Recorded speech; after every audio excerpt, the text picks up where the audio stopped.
Today's topic is law of conservation of mass. Let's see what it states. The total mass of the product formed in a chemical reaction is exactly equals to the mass of the reactants. Means nothing but reactants should be equals to product. Okay, so to understand this topic, let's try to perform an activity.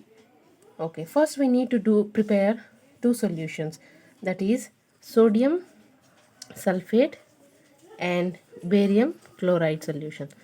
First let's prepare barium chloride solution. For this we need to take 2 grams of barium chloride and we have to dissolve this in a 100 ml of a distilled water.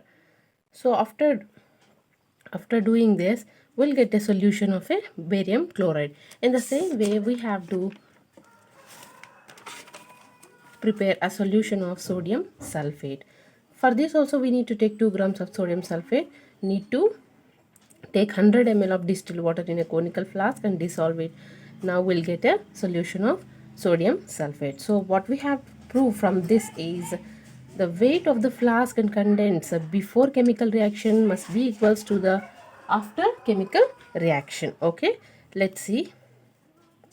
To do this, what we have to do, first we want to take one test tube. In that we have to take 4 ml of a barium chloride solution and then take a conical flask and 100 ml of distilled water which has sodium sulfate in it. Okay, so hang the test tube in a conical flask and weigh it. So let's say the weight of this is n grams.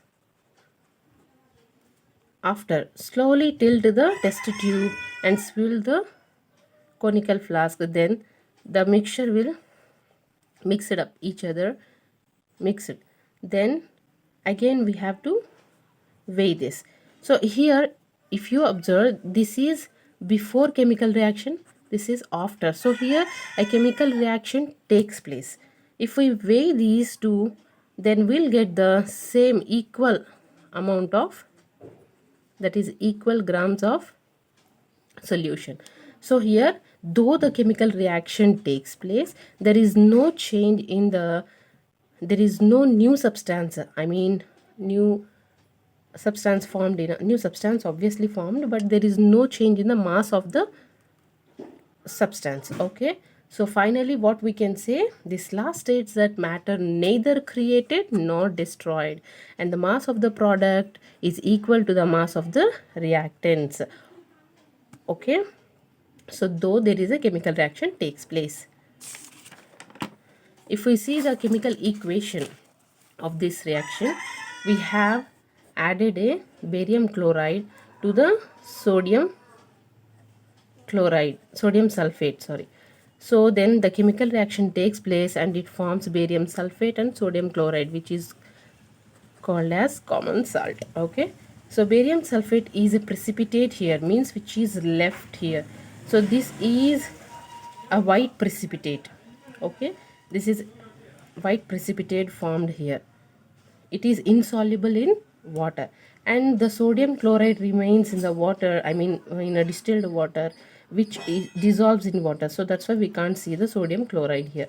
So finally what we have proved is mass of the product is equal to mass of the reactants. Okay, so hence before we have measured it as n grams and now it was proved as, for example, before a chemical reaction the weight of the flask with contents is, let's say example, 250 grams.